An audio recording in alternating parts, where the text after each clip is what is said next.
By Jim Watson, AFP, Getty Images. Late Thursday evening, Michael Cohen reclined in the back seat of a car on his way back to New York City. In the past, whenever he had to meet with congressional staff members or the special counsel's office, Cohen had taken the train to Washington, D.C. But this visit was different.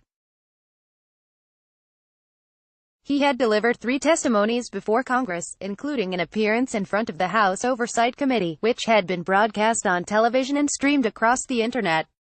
Millions of people watched as he presented lawmakers with evidence of a check the president signed, while in office, reimbursing Cohen as part of a hush money scheme they'd drummed up in the days leading up the 2016 election to keep an alleged affair out of the news. He also shared documents that suggest Donald Trump manipulated the value of his assets over the years to fool banks, insurance companies, and media organizations about his net worth. In private sessions with lawmakers, Cohen testified that Trump's team had obliquely dangled the possibility of a presidential pardon. As a result, train travel was a security issue. After months of what Cohen perceived as threats and intimidation from his former boss, now the President of the United States, he wanted to return home with a modicum of privacy. Cohen was also drained. He had spent the day behind closed doors with members of the House Intelligence Committee, in what people close to him have said was the most contentious of 3 marathon hearings on Capitol Hill. Cohen hadn't slept much, and he was spent. More than anything, he just wanted to get home to his family, who had been watching it all play out from their apartment in a Trump building on Manhattan's Upper East Side. During the 4-hour drive, Cohen asked the driver to pull over at a rest stop. Inside, a woman tapped him on the shoulder. "Mr. Cohen," she said. "I just want to say I watched you, and thank you for what you did." Hours later, as the car sailed up Park Avenue around 11 o'clock, Cohen saw the taxi driver in the car next to him motioning for him to roll down his window. "Hey brother," Cohen said. The cabbie gave him a thumbs up. "Thanks man," he chuckled. The next day, Cohen walked the short 2 blocks from his apartment to Fred's, the fishbowl of a restaurant atop Barney's that's become his de facto office in the months since the FBI knocked on his door last April. On his way over to lunch with his daughter, a woman stopped them in their tracks, insisting that they let her pray with them. So they did. A little after 1 p.m., on Madison Avenue, Cohen, his daughter, and a woman with slime green acrylic nails held a makeshift prayer circle for a few minutes before they continued on to the department store. Cohen, who will report to prison in May to begin a 3-year sentence, has had many such unexpected moments. Over the weekend, a FedEx guy hopped out of his truck asking for a selfie. After dinner with friends on Saturday, Cohen sat down to watch Saturday Night Live, which opened its show with a spoof of his public testimony, with Ben Stiller once again playing him. "Of course the first time I testified was under oath, but this time I, really mean it," Stiller said. Cohen couldn't help but laugh. Over here, Bill Hader, who played an even angrier Representative Jim Jordan, kept reminding him, a nod to the fact that, several times during the hearing, Cohen couldn't quite make out where to look when lawmakers started their line of questioning. Cohen has significant hearing loss in his left ear.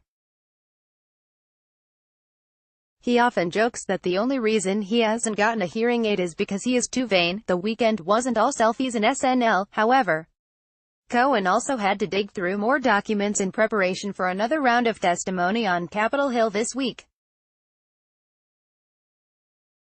Last week, I reported that Cohen had dug through 9 boxes of documents returned to him from the SDNY, which ultimately led to him getting copies of the check signed by Trump. During his public hearing last Wednesday, Cohen told the House Oversight Committee that Trump's lawyers had reviewed and made changes to drafts of his 2017 congressional testimony, in which Cohen lied about the duration of his negotiations with Russian officials about building a Trump Tower in Moscow.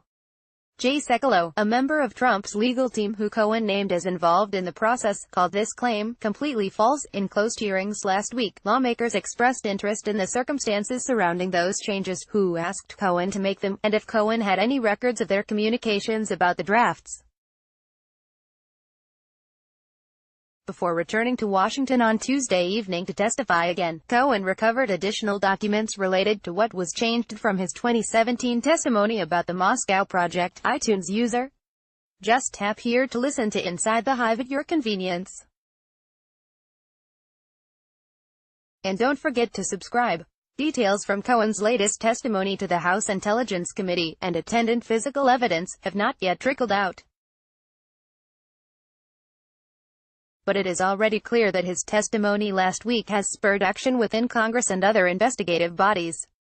On Monday, members of the House Judiciary Committee's Democratic caucus sent letters requesting information and documents from more than 80 people and organizations with connections to Trump, his White House, campaign, business, and family, including his adult sons and son-in-law, key executives in the Trump Organization, and former senior staffers in the administration.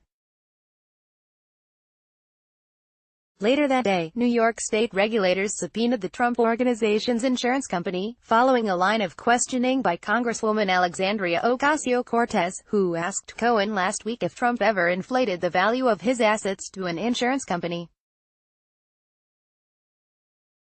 Cohen answered with a simple yes, while it appears that investigators are taking Cohen's assertion seriously. Despite repeated attacks on his credibility by the White House and Republicans, the American public seems to believe Cohen more than the president.